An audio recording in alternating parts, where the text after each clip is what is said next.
I actually lobbied very hard. Let's talk about the financial impact. The number one reason we didn't end up choosing it, I actually lament that a lot. But what it came down to in the end was we've been traveling full time in the United States over the last year.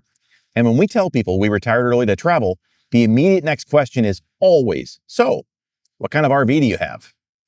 When we tell them we have our standard SUV, people are usually shocked. Away we go traveling. So for the last year, we've been traveling full time in our SUV using primarily Airbnbs and furnished finders and hotels, specifically in the United States because we have our sweet little almost 15-year-old dog with us. So we're staying in the US and traveling with her while she's lucky enough to still want us around. Today, we're breaking down the exact pros and cons of our SUV/Airbnb method versus if we were to have bought an RV or a motorhome, anything along those lines, and how that works to protect our budget, and then more importantly, how it works to protect Molly. All right, so first, what are the pros about the method that we are using for our full-time travel in the United States? Airbnbs and hotels traveling with our SUV. It's because, again, our almost 15-year-old dog is the reason why we're traveling the way we are. We need to protect her and her health. So we didn't want to have to risk having an RV with a generator failure or some kind of other climate control issue with her being left behind and that causing a lot of horrendous issues. So the Airbnbs, which are more like a home or something like that, or a standalone building, or a hotel, is always going to have climate control in almost every single situation, which is better for Molly. Right. Yeah, I know people have RVs and they leave pets in them, and I'm sure in most of the cases it's okay. And it probably would have been in our case as well. We just didn't want to run the risk. Right. And it was easier to not have to worry about that risk. Yep. The second big risk that we have, if you haven't seen Molly, she's tiny. She's only 5 pounds. And she doesn't, vertically challenged, as some of those say. RVs have very steep steps just to get in and out. The furniture is a little higher. So we thought it would be more difficult on her physically, to have to get in and out of those things. We have to pick her up and lift her in and out. So it's easier for us when we're in a place that has a nice level 0 entry coming off a parking lot. Right. The furniture's lower. We got a little set of stairs for inside. So it just made life easier for her, not having such steep inclines for all of the things she's going to be involved in. Yeah.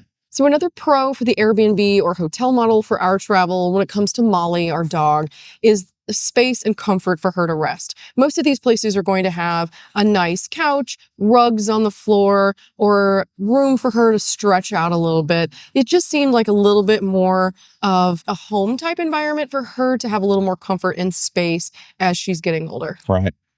Now, the direct opposite of that, the exact con of that would be every time we move, she's having to adjust to a new home. So, having an RV would have been really nice because everything would have been ours. Mm-hmm. It would have been our same smells and everything in the same places. Right. Mm-hmm. Every time we move, she has to learn a new place where the couch is and where the front door is and, how she has to get outside. All those things are different every time, which is a con, but it's also, I think in her case, because of her age, we try to keep her agile. And I think it actually has worked out as a pro in her case because she has to now think every time we go somewhere. She doesn't get to settle in. So it's been, there's certainly a negative to it. There's a day or two where she's very confused as to why we moved all the furniture. But then once she figures it out, she's been super resilient. Yeah. And I think it's been good for her to continue to grow. Absolutely. But that is a negative. Not having your own stuff certainly becomes a problem. Okay, so let's talk about, outside of the fact that we have our dog, let's talk about the financial impact of why we chose the method we are, which is SUV, Airbnb, and hotels, instead of traveling in an RV. I'll talk about that because I actually lobbied very hard to get an RV. He did. I spent hours researching and I would say months. I was hours, watching videos and researching and debating sort of which RV I would get and whether we'd get a trailer or a motorhome. And we kind of played this game and we were really close. Like it was like a 51-49 about how we would do this. But what it came down to in the end was we knew that we're only going to be doing this travel lifestyle in the US while we still have Molly. And then we'll be going international. And we were concerned that if we had an asset that we then had to sell. Not only was it an asset, but it was a significantly depreciating asset. Depreciating asset. It's a car Right. that you live in for the most part. Right. And they do have value. I mean, they obviously there's a used RV market, but we knew we were signing up to lose a whole bunch of money on an RV. You know, if we bought a brand new one, we were definitely gonna lose a whole bunch of money. And if we bought a used one, maybe we're buying somebody else's problems. We have to use it, and then we have to try to sell it. We just didn't want to have to worry about having an asset and say, well, now we're ready to go international. We got to wait around for a month or 2 or 3 or however long it takes to sell this RV, or we've got to pay somebody to store it. So that was the biggest downside, was just having this thing that we were then going to have to sort of offload, knowing I'm not going to store it and we're going to use it again 5 years from now. It's going to have to go. So it was going to be a real limiting factor for us. You know, so because of that, that was, I think, the number one reason we didn't end up choosing it.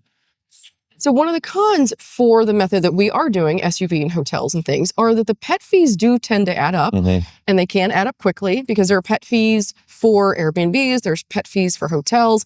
However, we are staying on top of that by being smarter about booking the Airbnbs and doing slow travel, because once you get past the 28-day mark on Airbnb, you do get a really steep discount. It's not booking like 4 weeks in a row. It is this monthly rate more so than anything. And it really pulls that price down. So we're really staying ahead of the costs. However, just know pet fees really can add up if you're trying to do Airbnbs and hotels as your method. Right.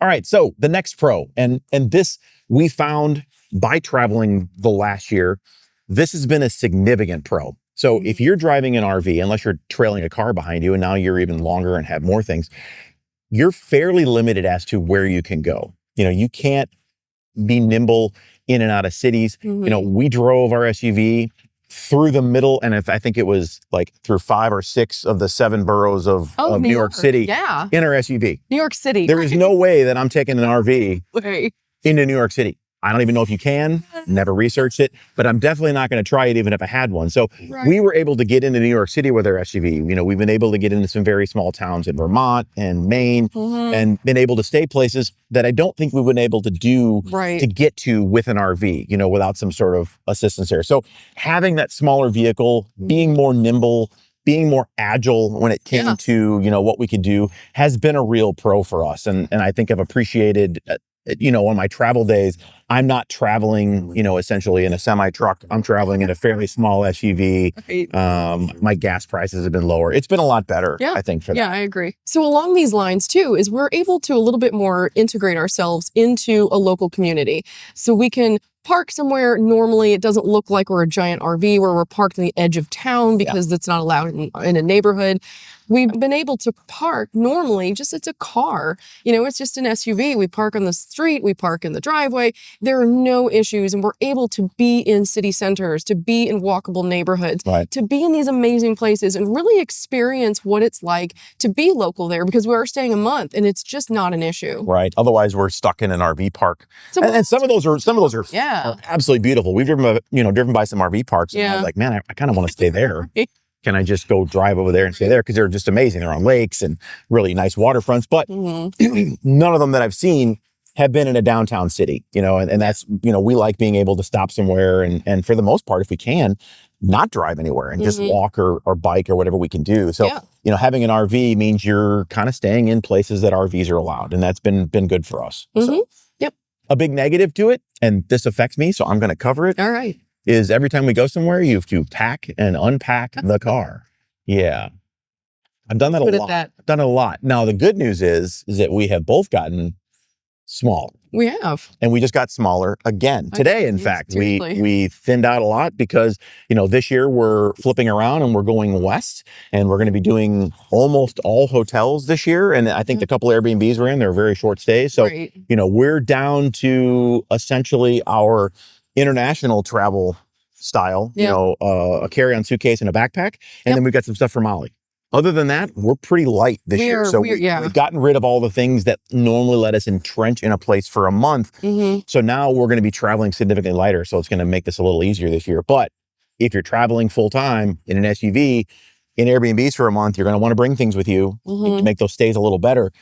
it is a negative. You got to, every day you are. got to pack and unpack. You're schlepping in and out of the SUV all the time. Yep. And that's regardless of weather. If it's raining, if it's snowing, if it's cold, if it's 100 degrees, you have to do it regardless. Where the pro of an RV would be all of your stuff is still in there. And that would be really nice. I actually lament that a lot, that we don't have that. But the pros, obviously in our case, outweighed it. Absolutely. But I just think about that and I go, that would be really nice. Just put your stuff in a little closet and then it's done. Yes. I'm forgetting about that. You've done. We don't have it. We don't have it. We don't have it. He did a great job. We don't have it. He did a great job. So one of the other cons, the negatives of the method that we are using for our travel is the unpredictability of it, to be honest. So what we talked about, if you have an RV or a motorhome or something, you know what you're getting. It's yours all the time. You go back to it all the time. Yeah. For us, we're relying on Airbnb conditions, Airbnb hosts, or hotel venues and hotel staff.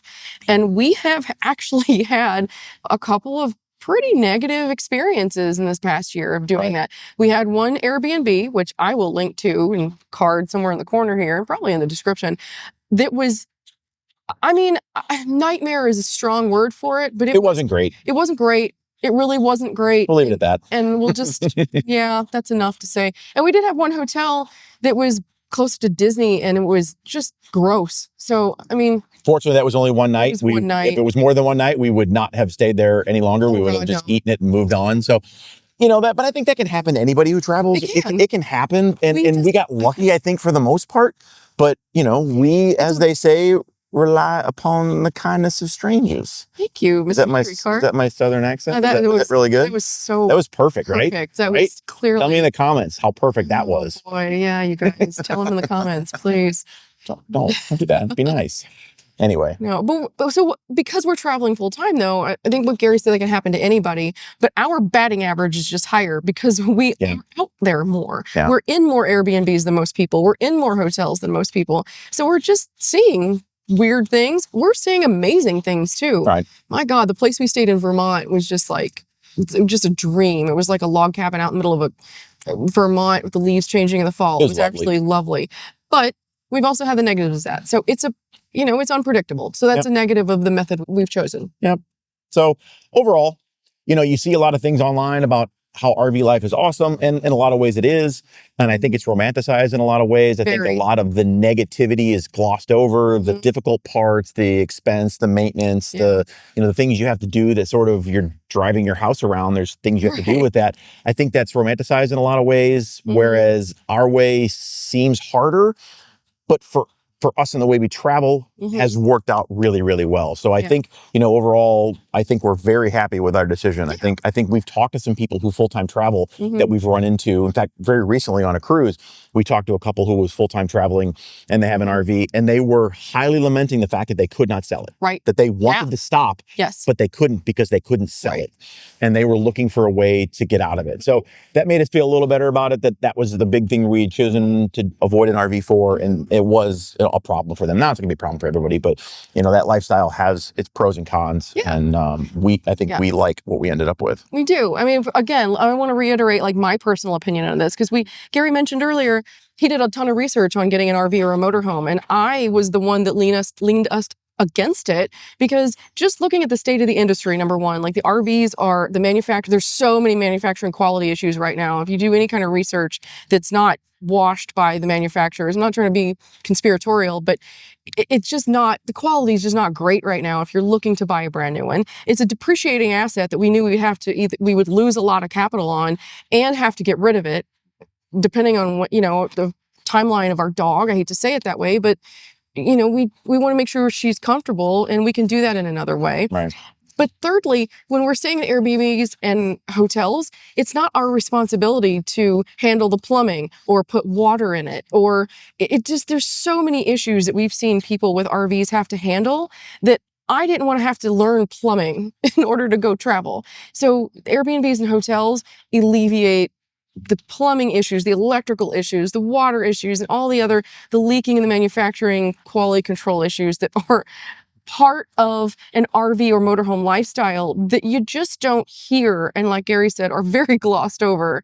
So I try to be more pragmatic, try to be more of a realist, and I like... You were right.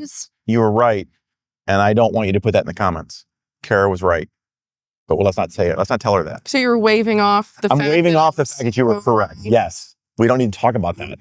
Guys, you heard it. We don't need to talk Put about this on the internet. We don't need to talk about how Kara was right. Let's not tell her in the comments. We don't talk about Bruno? No. Or Kara being right. We don't need any more of that. So right. Just too right. All right. If you were going to do this, you're doing this. Are you doing it in an RV? Are you doing it in an SUV? Have we convinced you either way? Yeah. Do you want to just come with us? We got extra seats now. Yeah. We got 2 seats. We could do it as a giveaway. We could put an air mattress in the back. And you Yeah. just- yeah. I mean, you could stay in the back. Yeah. You could sit in the back with Molly if you want. Yeah. Whatever. Let us know. Yeah, we can use a dog walker. Anyway. Hopefully you like this. If you did, subscribe, like the video. We appreciate All that. the buttons. Otherwise, we'll see you next time. Happy traveling.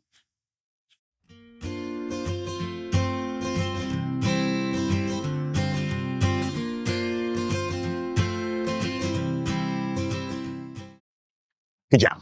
Woo. Hopefully we were recording. Oh, fuck. We are. Good.